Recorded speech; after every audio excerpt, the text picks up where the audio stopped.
నమస్కారం, welcome to I dream. నేను మీ విజిత. అయితే మనకు శని వక్రగతి చెందుతుంది అని అంటున్నారు. ఆల్రెడీ అది ప్రారంభమైపోయింది. ఇది నవంబర్ వరకు కొనసాగుతుంది అని చెప్తున్నారు. దీనివల్ల కొన్ని రాశుల వారికి ప్రభావం ఉండబోతుంది అంటున్నారు. అటువంటి రాశులు ఏంటో వివరంగా ఒక్కొక్క రాశి గురించి తెలుసుకునే ప్రయత్నం చేద్దాం. ప్రస్తుతం మనతో పాటు ఉన్నారు ప్రముఖ జ్యోతిష, వాస్తు, సంఖ్యాశాస్త్ర మరియు నవరత్నాల నిపుణురాలు తనిష్క గారు. వారితో మాట్లాడి వీటి గురించి వివరంగా తెలుసుకునే ప్రయత్నం చేద్దాం. నమస్తే అండి. నమస్తే అమ్మా.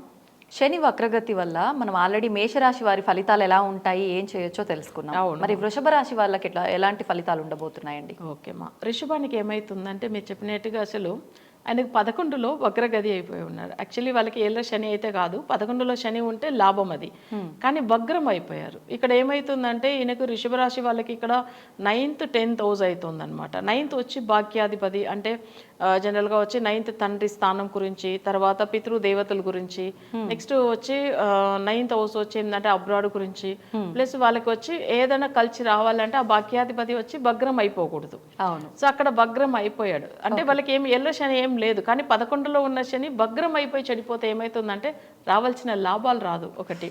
రెండవది వాళ్ళకి అనుకున్న పనులు, ఇప్పుడు అబ్రాడ్ వెళ్ళాలని అనుకున్న వాళ్ళు అసలు ఎంత ట్రై చేసినా వాళ్ళకి కష్టం అవుతుంది.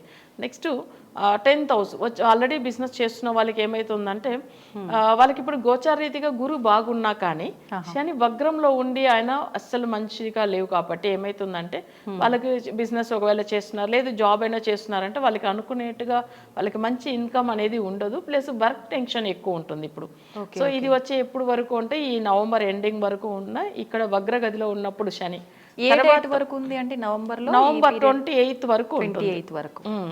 అయితే ఇక్కడ ఏమైతుంది, ఇప్పుడు ఇది వచ్చి ఈ కొన్ని రోజులే, అంటే ఇప్పుడు కొన్ని మంత్సే ఉంటుంది ఉన్నా, కానీ తర్వాత వచ్చేటప్పుడు ఆయన ఒక 2 years పైన ఉంటాడు 11th హౌస్లో లాభస్థానంలో.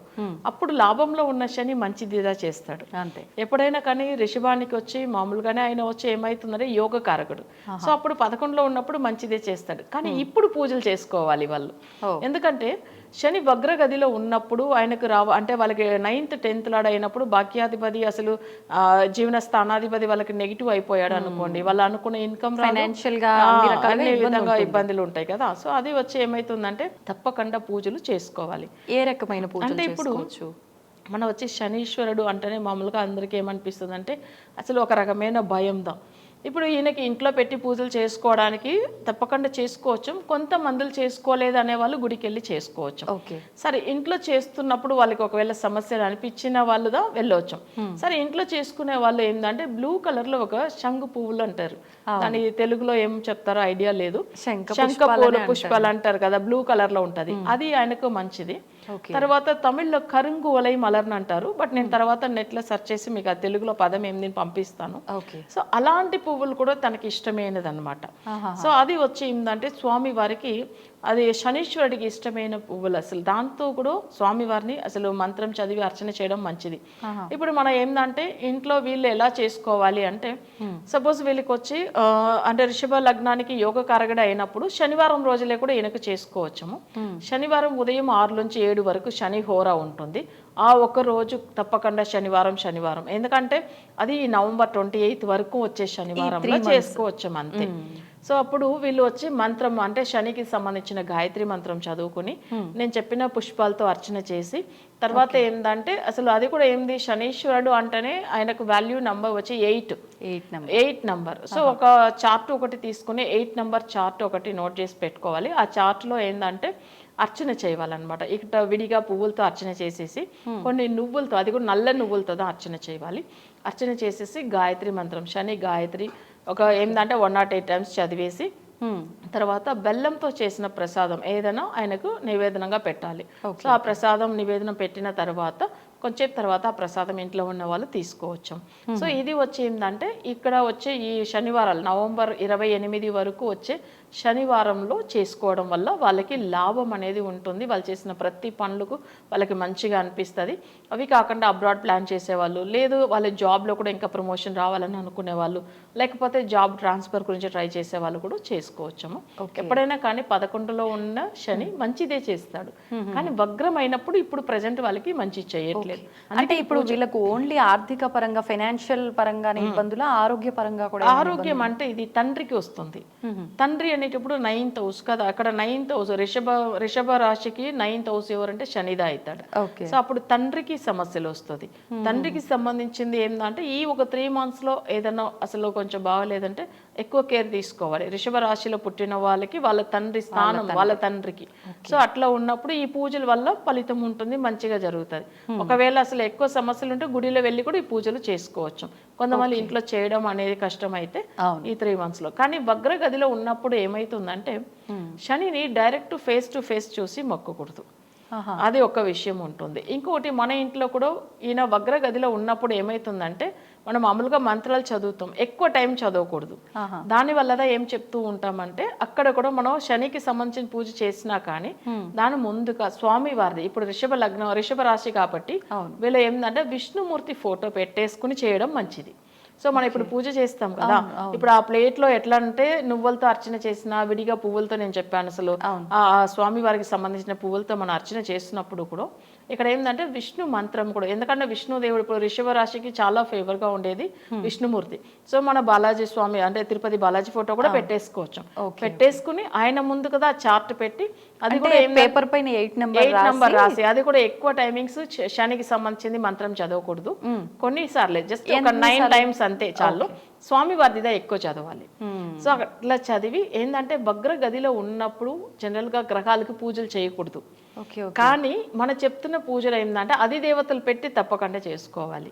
సో అలా ఉన్నప్పుడు సమస్య ఎక్కువ సమయం చేయటం వల్ల ప్రభావం ఎక్కువ అంటే గ్రహాలకి ఎక్కువ చేయకూడదు. ఏ గ్రహం అయితే వగ్ర గదిలో ఉన్నారో ఆ గ్రహానికి డైరెక్ట్ గా పూజలు ఎక్కువ టైం చేయకూడదు. దానికి అది దేవతలు కదా. చాలా మంది చేస్తున్న తప్పు ఇదేనేమో కదండి. అది తప్పుదా, అది తెలియదు చాలా మందికి. వగ్రం అయితే ఏమైతుందంటే ఎంతదా చెడ్డోడికి పూజ చేసినా మళ్ళీ వాళ్ళు ఏం చేస్తారు, రివర్స్ మనకు గొడవలకే వస్తారు కదా చెడ్డోళ్ళు అయితే. అంతే వాళ్ళు ఎంతదా మీరు చేసినా వాళ్ళ ప్రభావం చేంజ్ అవ్వదు. అంటే వగ్రంలో ఉన్నప్పుడు అంతే. వగ్రం అంటేనే ఫుల్ నెగిటివ్ అని అర్థం. అయితే ఇది చాలా మందికి తెలియదు. అయితే వగ్ర గదిలో ఉన్నప్పుడు డైరెక్ట్ గా వెళ్ళి, అందుకే కూడా గుడిలో కూడా వెళ్ళి చేస్తున్నా కూడా నేనేమంటున్నా అంటే ఆ స్వామి వారికి చేస్తున్నా కానీ దానికి ఆది దేవతకు తప్పకుండా పూజ చేయాలి. ఓకే, ఇప్పుడు ఆంజనేయ స్వామి గుడిలో వెళ్ళి మనం శనీశ్వరుడికి చేస్తామంటే శనీశ్వరుడికి చాలా తక్కువ టైమే తీసుకోవాలి. అయితే అక్కడ ఏంది గుడిలో వెళ్ళి చేస్తున్నప్పుడు ఆంజనేయ స్వామికి పూజలు ఎక్కువ ఉంటాయి. ప్రధాన చేయాలి. ఇప్పుడు రిషభ రాశి కూడా అంతే, ఇంట్లో కూడా మనం పెట్టి చేస్తున్నాము కానీ విష్ణుమూర్తి ఫోటో పెట్టిదా చేయాలి.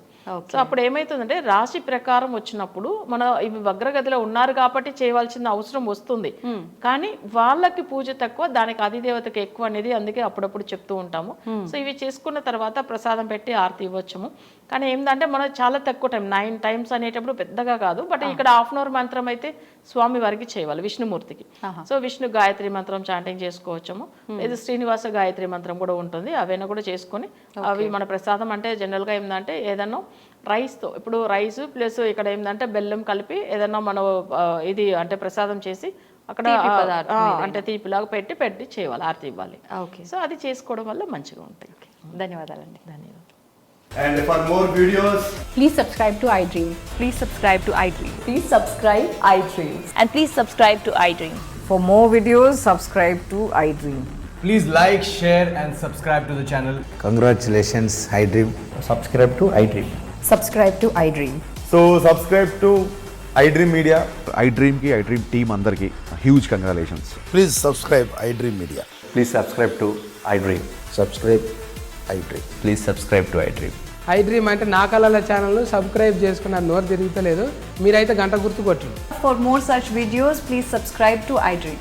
Subscribe to iDream. Please subscribe to iDream. Please subscribe iDream Media. Please do subscribe to iDream. Please subscribe to iDream Media. For best entertainment and information, please subscribe iDream. And don't forget to subscribe to iDream. తవ్వండి, తవ్వుతూనే శివలింగం. సరే దాన్ని అట్లా కప్పేసేయండి, చూపించదండి. Krishna is there.